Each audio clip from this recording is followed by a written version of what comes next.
Hey everyone, in this video, I want to talk about why your content is not polarizing enough. And if it is not polarizing enough, you are still protecting the people who will never buy your coaching offer.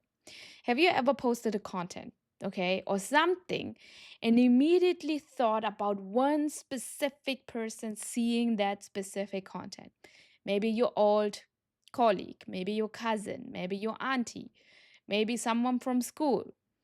And suddenly you are rereading your own post and thinking about, is that too much? Maybe I am sounding fake. Do I sound full of myself? What are they going to think? So you change one sentence, then the next one, then you are deleting one paragraph, you're softening your opinion, you're removing the part of you that feels bold, right? That feels bold to speak up, and eventually you press publish. And maybe you are deleting it, maybe you're removing the part and you are letting that post live on the social media. Here is the problem by doing that. You just created content for someone who will never probably buy from you. The content that is now over polished, where you removed the boldness, where you removed your voice, is now talking to a person who will never buy your coaching offer. And I think this is one of the biggest reasons why women of color coaches struggle to create messaging that is magnetic and memorable. This is the problem that you are experiencing right now. And this conversation is sparked with one of my client inside Leverage 20, where she was asking me, hey, Anu, okay, so I'm so ready to go, like to be more visible. I'm ready to speak up. I'm ready to be bold. What can I do? Before giving this strategy, I was literally asking herself, who are you actually afraid of who's seeing your content? Who's the person where you are over polishing your content, where you are thinking about that person before you are actually publishing your content? You think you created now a new content for your dream client, but now you are creating content for the people you are afraid are watching. And I totally understand why. In the beginning, I was the same. For many women of color, becoming visible is not simple. It's not simply like what will strangers on Instagram will think about me. It's deeper than that. It's like, what will my family think? What will people from my community think? What will my friends think? Or what are my like colleagues think about what I'm posting, that or that I'm now calling myself an expert?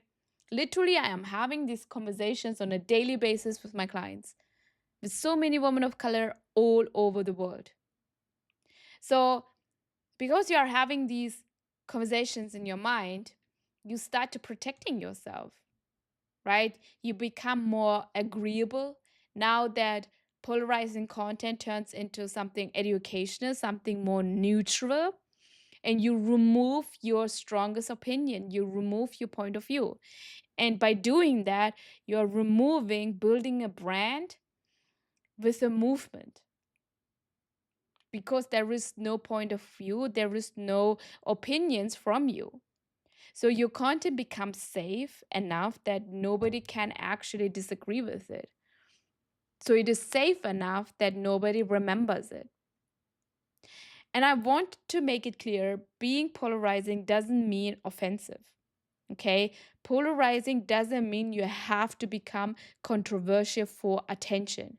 It doesn't mean you have to attack people. It doesn't mean saying stuff to just get views, which is not true to you, which is not authentic to you, which is lying.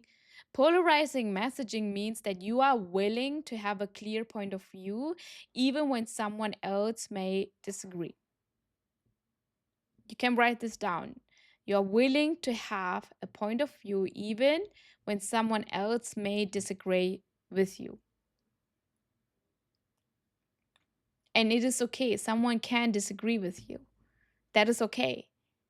because you are not trying to build a brand where everyone agrees with you. I am not building a brand where everyone agrees with me. I have so many different point of views, how I'm living my life, how I am running a business,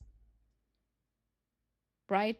I'm building a brand where the right people know what I believe in, what I have for values, what my point of views are, and who have similar point of view values in their life and they feel resonated with my brand. And here is what I think about when it comes to protecting everyone and not saying what is really going on in your mind. Every time you soften your message because you're worried about your family, about colleagues, your dream client gets a weaker version of you, your point of view, and the way you are thinking. Every time you remove your opinion because your auntie might see it, your uncle from I don't know, from Sri Lanka may see it, your potential buyer doesn't get to see what makes you different. This is why a lot of women of color coaches are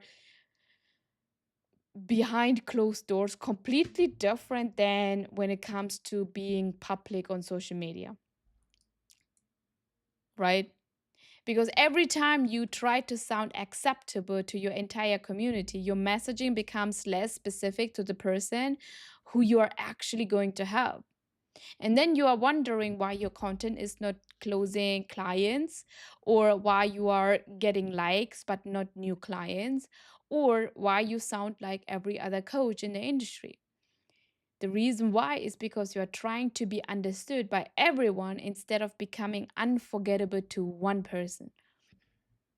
So before you publish your next piece of content, no matter if it is video, carousel, reels, I want you to ask, who am I protecting with this sentence?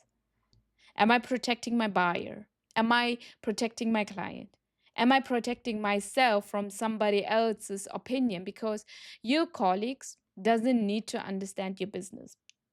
If it helps for you, block them. Like if you have this feeling like you cannot post something because you feel like you have a block, it is okay to block people for a while until your confidence comes from repetition.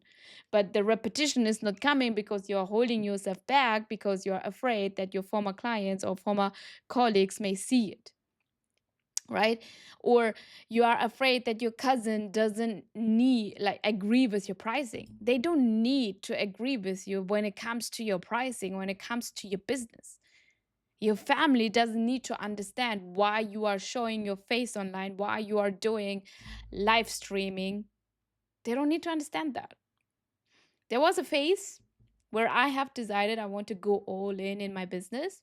I removed school friends. I removed a lot of family members when it comes to my personal Facebook page because back then, I think it was 2020, I used my personal page, Facebook, to sign clients. And it was working. And I was like, okay, it's like the families, they are not serving my Facebook. All my family members have my WhatsApp number. I'm sorry. And if they want to contact me, they can actually call me. They can actually write me on my WhatsApp.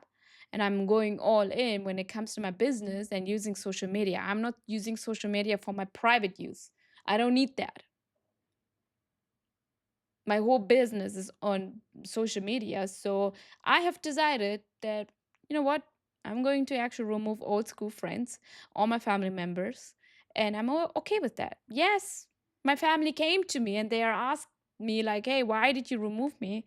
And I told them, hey, you are not going to buy my $10,000 coaching offer, right?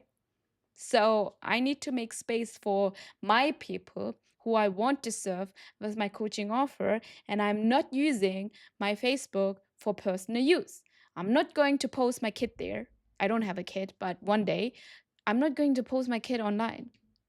I'm not going to post any personal stuff on my Facebook. So there is no purpose for you to be on there and or to be friends with me. So what I want to say is it is okay to remove in the beginning people who you feel like can judge you, where you are afraid to speak up, because in the beginning you need repetition over and over again until you feel confident. And after that, you can add your friends and family again. But it doesn't serve you to suppress all the point of views and kind of like whitewashing your opinion and holding everything back. It's not supporting you. It's not supporting your offer.